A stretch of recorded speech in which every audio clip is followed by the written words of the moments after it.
আমাদের চরিত্র ফুলের মতো পবিত্র। আমাদের চরিত্র নিয়ে ব্যাখ্যা করতে গেলে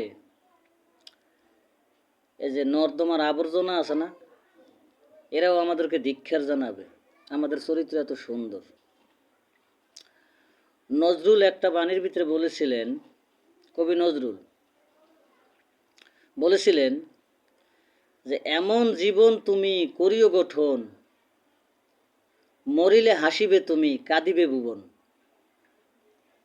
তা আমরা এমন জীবন গঠন করি, মরার পরে আমাদেরকে মানুষ নিয়ে আলোচনা তো দূরের কথা, খালি সমালোচনা করে। কোথায় কোন আকাম কুকাম করছি, কোথায় মানুষের ক্ষতি করছি, কার জমি কদ্দুর ঠেল্লা খাইছি, কার কোনানে মনে করেন যেন একটা কথা কইয়ে ভেজাল লাগাই দিছি, কার কোনানে মনে করেন যেন একটা মিথ্যা কথা কইছি। এইটা হলো আমাদের চরিত্র। আমাদের চরিত্র মনে করেন যে বর্তমানে পাল্টানোর মতো আমি কেউই দেখি না। দেশের ভিতরে যারাই দেখেন যে নেতা খেতা, যাদের ভিতরে যাদের কারণে একটা সমস্যার সমাধান হবে, এরাই বর্তমানে সমস্যার সৃষ্টি করে। তা সমস্যার সমাধান কিভাবে করবেন? কার কাছে যাইবেন? কার কাছে বিচার চাবেন? যার কাছে বিচার চাইবেন সেই সমস্যা সৃষ্টি করে। এই হলো আমাদের চরিত্র।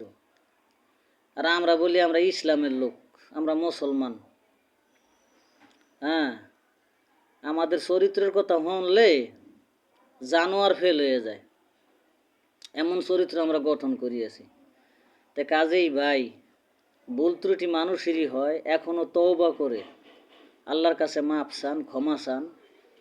ক্ষমা চেয়ে এমন একটা আদর্শ জীবন গড়ান, এমন একটা চরিত্র গঠান, যে চরিত্রের কারণে মানুষ জানি আমাদেরকে মরার পরে যেন একটু ভালো বলার চেষ্টা করে, জানি একটু ভালো কয়, যেই কারণে আমাদের নাজাতের ফয়সালা হয়। ভুল হলে ভাই মাফ করবেন।